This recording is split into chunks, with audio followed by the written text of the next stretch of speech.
We've got over 500 vehicle tests on this channel, and almost all of them have headlight tests, so if you want to see how the lights on your vehicle work, this is the right place to be.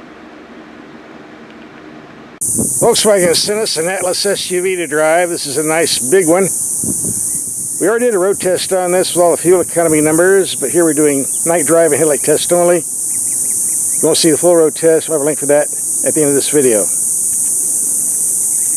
Let's see, we got two giant bulbs in here. So let's take it out and see what happens. It's time to do a night drive on this Volkswagen, and this is the clock we have on the info screen. Looks kind of cool.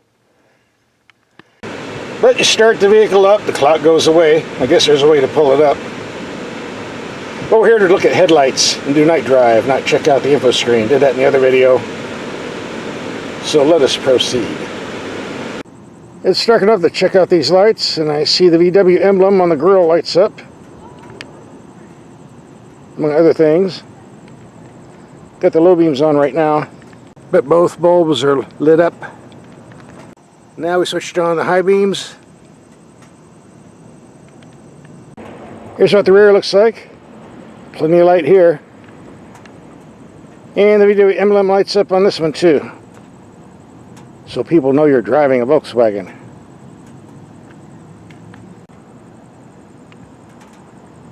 Emergency flashers, small but bright. And because of humidity, I'm getting a lot of fuzziness on the camera lens here. Sorry about that. Get a little closer. Got some blinking going on in the outside mirror. And here are the fronts. There we go. Now they're easy to see with the headlights off. Although all the other stuff lights up on the front. Okay, doesn't want to turn the lights off. Let's go inside and try again. It's got an automatic system that's hard to disconnect. There we go. Instead of a simple headlight knob where you turn the lights on and off, you got all these push buttons and automated stuff. There we go. Pretty bright to me. Let's look at the cabin. And here's the lighting system. Automatic, no automatic. The whole system's kind of a pain in the ass to use. Just give me a simple switch, please.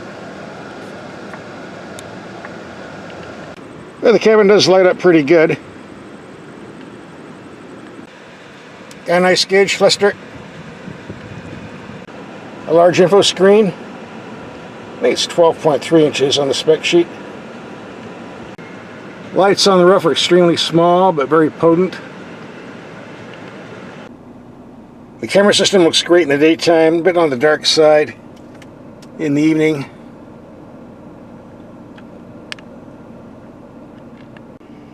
As I demonstrated in the daytime video, almost everything is done on the info screen, although there are some shortcut buttons on the bottom here.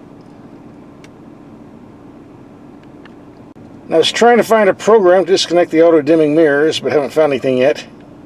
Because if you watch my videos, I cannot stand auto-dimming mirrors, so if there's a disconnect switch, I'll give it a pass, but apparently not here, so we're kind of stuck with it unless you block off the sensor hole with some tape. Time to check out the headlights. We're about 33 yards away. That's 100 feet. Got the low beams on.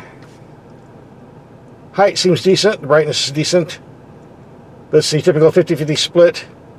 Get off modern headlights, all bright on the bottom, all dark on top.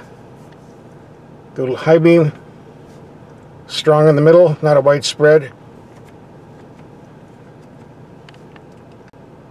I really don't care for this because you go in dips, your headlights disappear, but it seems to be the norm nowadays. This is made for level roads. Got some cardboard bales at 70 yards, a building 140 yards, low beam. High beam, again strong in the middle. Good height. Don't know why you need it that high, but there you go. Takes around 175 feet to stop a car on the freeway. So we want to test to see how far the headlights go. This is 400 feet with the high beam on. No problem here. Go low beam. Got a lot more on the right than on the left. I'd say about 80% on the right and about 65% on the left. I'd say that's adequate. It looks like we have active headlights that turn the same direction as the steering wheel's turning. Didn't know we had that. Just found out. Also, we have cornering lamps. Turn the steering wheel to the left. We've got some side lights on the left. Great for parking lots so you don't run over the winos sleeping on the pavement. One thing I forgot to mention, here's the volume knob for the radio. And some quick touches for the cooling and heating, but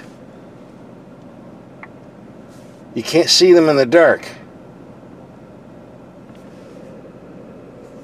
Unbelievable. What's that all about? I have to turn on the interior lights to see that. Right here. It doesn't make any sense. Make a comment in the comment section if you think I missed something.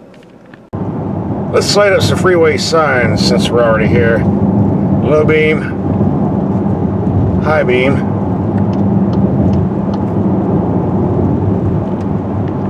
Alright, long distance, low beam. Yeah, we're reaching out on the brights, that's for sure.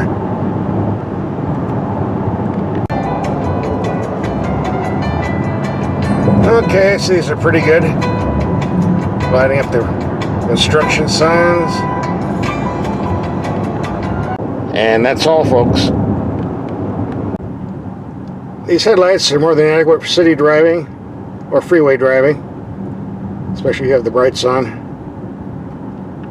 Let's do some dark, dingy street driving.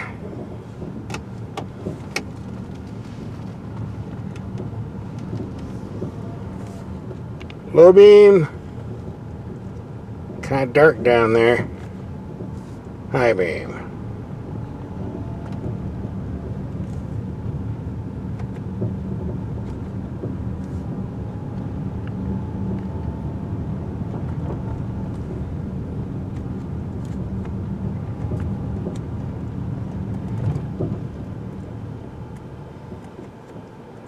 You can see how low the cutoff is for driving on backcountry roads. You get a dip. But we're not on a backcountry road with no dip, so I guess it's no big deal. Not the best headlights I've ever used, but more than adequate, so I'd say they pass. That concludes our headlight test and night drive, and I'd say it passed. You want to see the full road test? Here's a link coming up. Click and watch.